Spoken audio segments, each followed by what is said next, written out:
concomitantemente com a minha saída. Eu tenho que sair, então não é bom que você não fique, vamos conversar, até para não aproximar nada do presidente ou nenhuma relação com manifestantes ou contatos com alguém. Mas ele chegou a dizer isso. Sim, senhor. O general Braga Neto.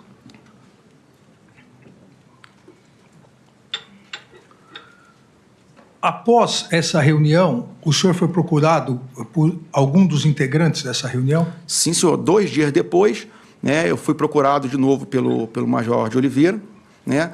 Foi aquelas mensagens que foram reveladas, né, em que ele até pergunta, como é que foi a reunião, alguma coisa assim, o que você achou da reunião? Eu falei assim, não sei, eu não estava.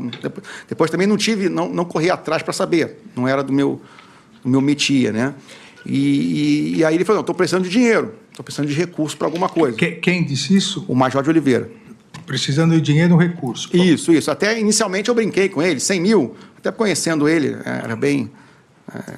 um amigo bem chistoso, assim, né? Bem brincalhão. E aí eu vi, não, que realmente eles queriam trazer, parecia que queriam trazer pessoas do Rio de Janeiro, né? Alguma coisa assim. E aí eu fui procurar o general Braga Neto, né?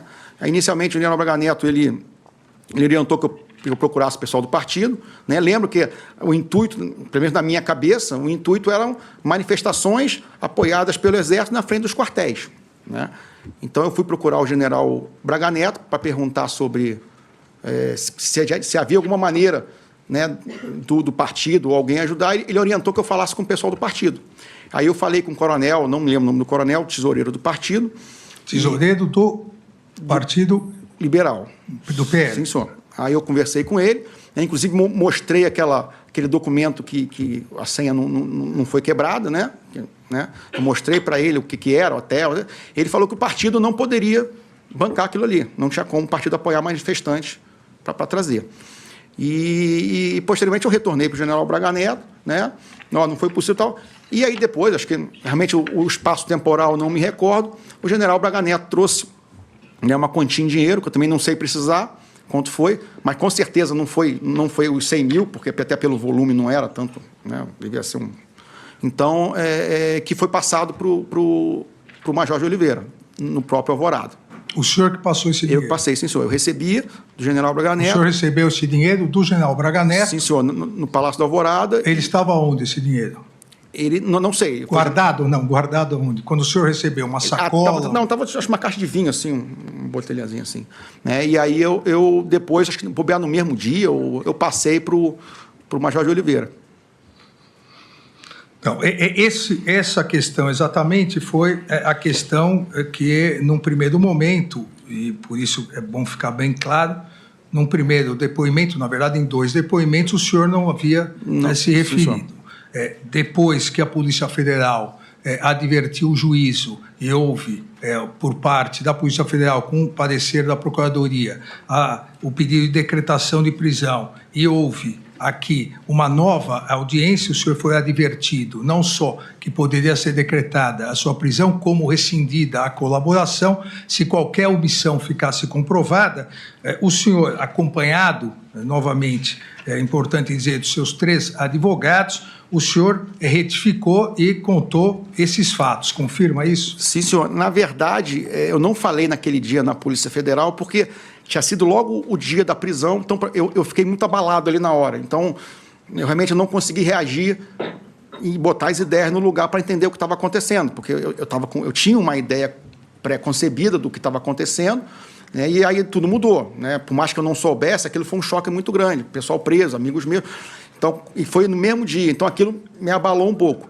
Né? Então, depois, quando fui falar com o senhor, a gente já estava, mesmo antes das advertências todas do senhor, meus advogados já tinham conversado comigo, a gente conseguiu entender e realmente botar no papel realmente o que poderia contribuir para a investigação nesse fato. Então, o senhor reitera que essa versão, que agora o senhor está repetindo, da participação do general Braga Neto entregando o dinheiro para que o senhor entregasse, essa é a versão verdadeira. Sim, senhor.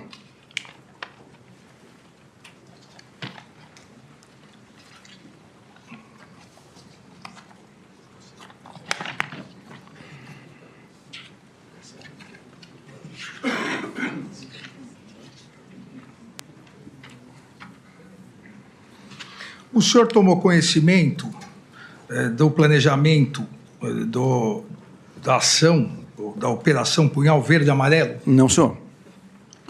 Quando que o senhor ficou sabendo dela? Eu fiquei sabendo pela imprensa, no dia da prisão dos militares. Inclusive, meu nome nem constava naquele gabinete de crise que foi criado, né? O que seria criado. Então, o senhor não teve conhecimento em momento algum? Não, senhor.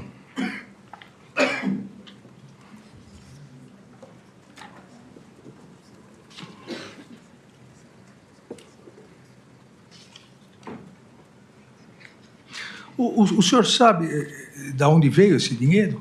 Não, senhor. Oh.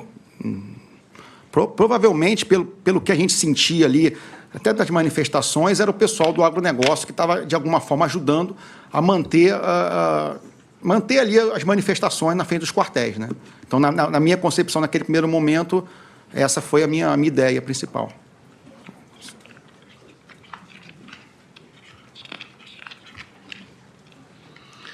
Ok.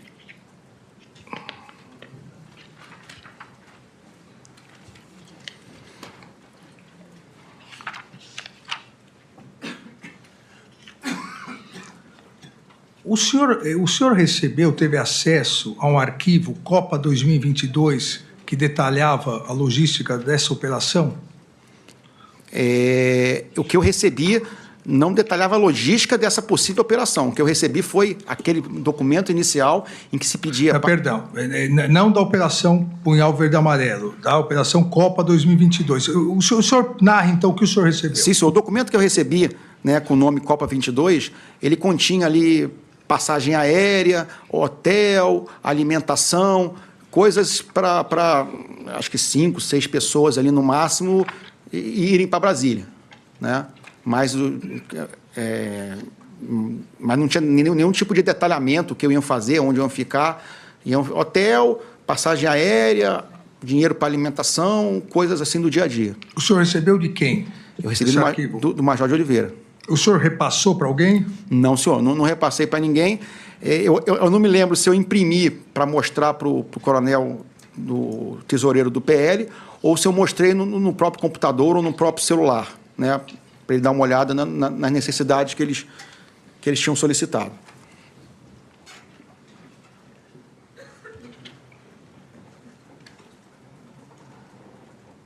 Ainda, em relação a esse final de ano, o senhor tomou conhecimento que houve por parte do então presidente, o Jair Messias Bolsonaro, ordem de monitoramento do relator dessa ação penal, ou seja, do meu monitoramento?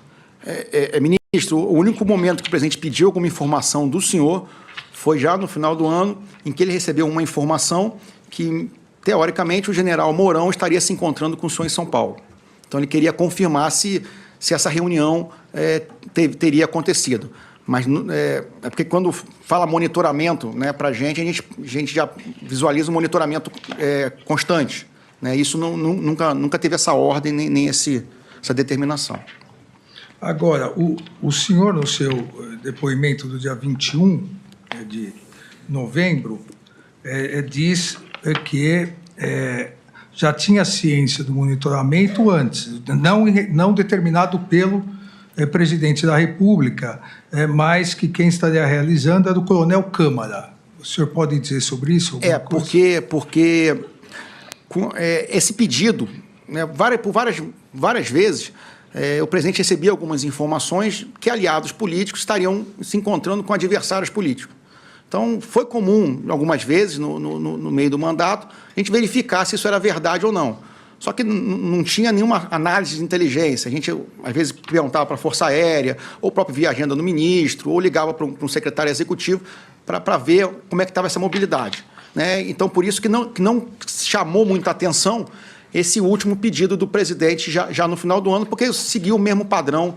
E como, naquele momento, toda a estrutura presidencial ela já estava, como é que eu vou dizer, desativada, né? Gabinetes, tudo, né? Então, quem a gente tinha o maior contato, que trabalhava um pouco com isso, era o coronel Câmara. Então, foi por isso que eu fui pedir para ele. Esse foi não o monitoramento pedido pelo presidente. Foram 2 vezes, né? Isso. Uma vez, quem pediu foi o de Oliveira, Que foi no dia 16. Que foi no dia 16, eu acho. No dia 16 de dezembro, quem pediu o meu monitoramento foi... O Major de Oliveira. Major de Oliveira. Isso. E o senhor fez como? Eu perguntei para o coronel Câmara. As 2 vezes que pediram para saber qual a localização. E o segundo monitoramento foi em que dia, o senhor se recorda? Já foi final do ano, foi ali nos últimos dias do ano. Né? Foi nos últimos dias do ano. Foi aquela brincadeira que o coronel Câmara fez da professora, onde está a professora. E aí foi o pedido do presidente. Então, o presidente, o senhor também passou para o coronel Câmara. Sim, senhor. Certo.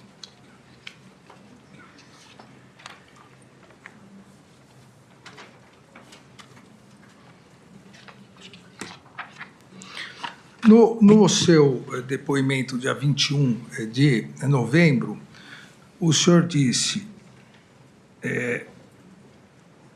em relação ao também réu general Mário, que nas conversas que ele tem comigo, se o senhor reparar, ele fala que ele tem 2 pedidos para mim, isso tudo entre aspas.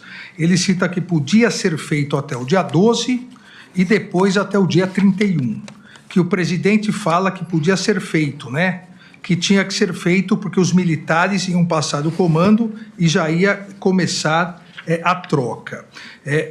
Aqui, o que podia ser feito até o dia 12 ou dia 31, segundo o general Mário falava para o senhor, que também o presidente fala que podia ser feito? Porque tinha-se uma pressão grande, se os generais que estavam, né, o general Freire Gomes, não fosse fazer nada, que uma alternativa seria trocar os comandantes para que o próximo comandante do Exército assinasse ou tomasse uma medida mais dura e radical. Né? Então, isso estava dentro daquele contexto de pressionar os militares, né, de alguma forma, ou pressionar o presidente a assinar um decreto. Toda a pressão que estava sendo feita em cima do presidente era para que o presidente assinasse um decreto. Né, aí eu só não consigo dizer qual decreto, porque parece que tem vários ali, né, qual decreto. Mas que ele assinasse um decreto que determinasse uma ação militar, o estado de defesa, o estado de sítio. Né. E, mais uma vez, eu só complemento, por favor, que, mais uma vez, eu falei para o general Mário, né, concordei, tinha que ser até o dia 12, mas que, com certeza, nada vai acontecer. Né. E o outro pedido do general Mário foi com relação aos caminhões. Né, parecia que o pessoal estava prendendo os caminhões, né, e ele queria que o Exército não deixasse ou ajudasse de alguma forma os caminhoneiros. Indagado por mim, nesse depoimento do dia 21, sobre essa contradição, o senhor diz que quem teria conhecimento da Operação Punhal Verde e Amarelo seria o general Braga Neto, que os generais Paulo Sérgio e general Ramos não tinham esse conhecimento. E diz, quem estava realmente era o general, era o general Braga Neto. Sim, só que quem participou da reunião junto com os 2 militares foi o general Braga Neto. Mas, realmente, eu não posso afirmar que ele tomou ciência ou que foi apresentado para ele ou que ele tomou conhecimento de todo o planejamento que pudesse ter sido feito. Certo.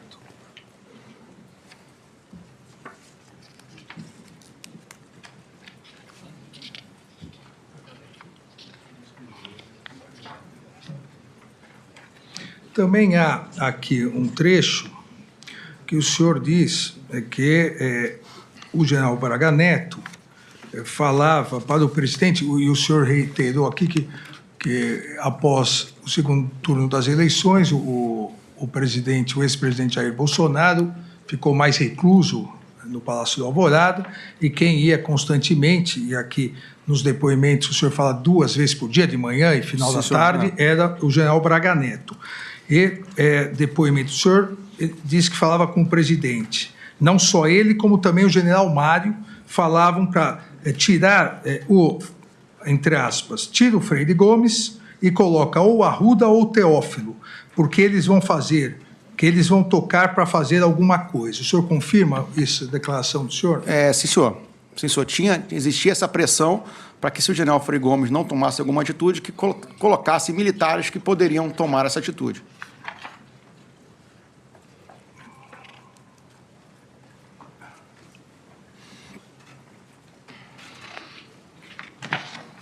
que o senhor já respondeu.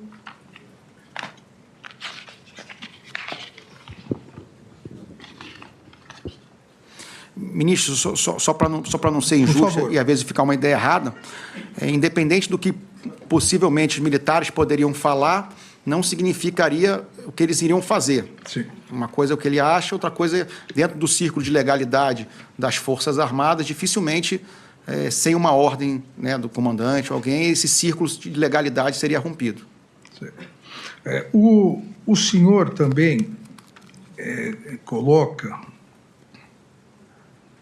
que havia discussões nesse período, o senhor falou da discussão em relação ao decreto, considerando, mas que também havia discussões, abre aspas, sobre a necessidade de ações que mobilizassem as massas populares e gerassem caos social, permitindo assim que o presidente assinasse estado de defesa, estado de sítio ou algo semelhante. Fecha aspas. O senhor confirma essa declaração? Sim, senhor. E quem conversava sobre isso?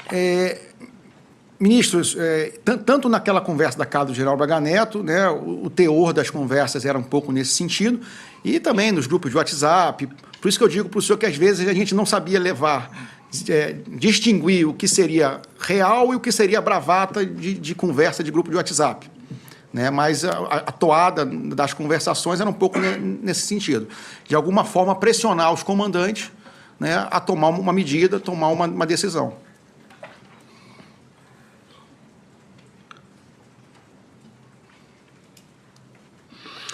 No dia, o senhor disse que não tinha conhecimento da Operação Punhal Verde e Amarelo, e até no seu depoimento explicou da compartimentação de informação. Compartimentalização da informação, mas eu indago, o coronel Câmara, foi nesse dia que ele entrou em contato com o senhor, dia 16 de dezembro, para pedir o meu monitoramento. Não, foi o contrário. Eu pedi para ele.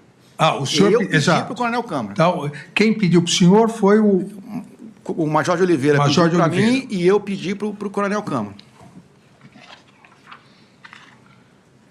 E ele fez? O senhor sabe ou não retornou ao senhor? Eu acho que nesse dia ele não retornou. Não retornou? Ele não retornou.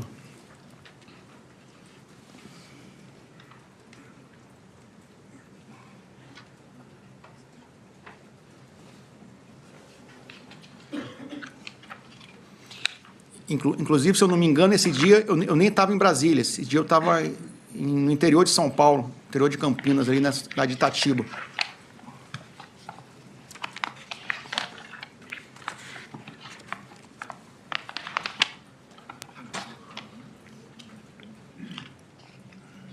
Ainda há uma outra questão importante. Aqui no dia que foi dito pelo senhor no seu depoimento, do dia 21 de novembro, que no dia 8 de dezembro o general Mário Fernandes indicou que conversou pessoalmente com o presidente Jair Bolsonaro.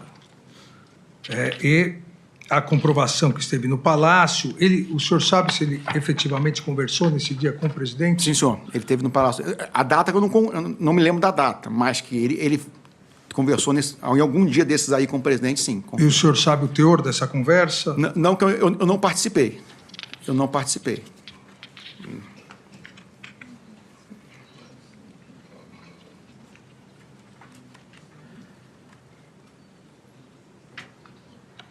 O senhor confirma ter recebido mensagens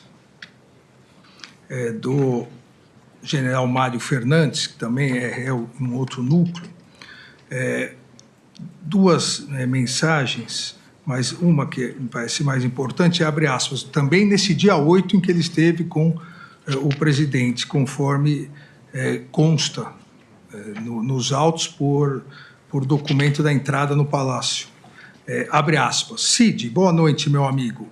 Antes de mais nada, me desculpe estar incomodando.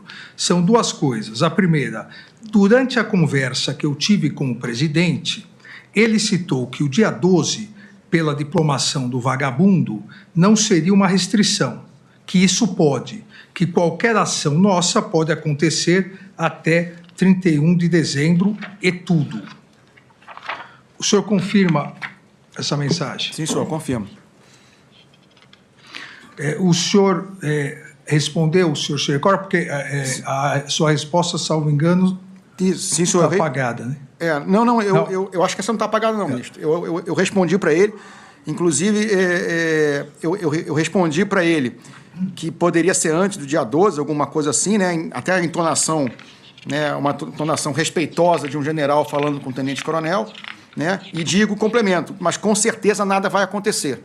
Né? Eu sempre, todos que vinham com questionamentos, indagações, né? Eu sempre respondia que não foi encontrado fraude, nada vai acontecer. Inclusive, tem mais de 10, 15 mensagens que estão nos autos que eu sempre relato a mesma coisa. Nada vai acontecer, nada vai acontecer. Certo. Uma outra troca de mensagens que precisa ser esclarecida, que é importante, nos autos, é no dia 26/12, Aparecido Portela enviou uma mensagem para o senhor dizendo, abre aspas, o pessoal que colaborou com a carne estão me cobrando se vai ser feito mesmo o churrasco. O senhor se recorda dessa mensagem? Sim, senhor. Foi o tenente Portela foi subordinado do presidente quando ele serviu no interior de Mato Grosso, e era um militar muito simples, né? E a cobrança dele ali é porque o pessoal ficou nos acampamentos 2, 3 meses ali, tomando sol, tomando chuva, e nada foi feito.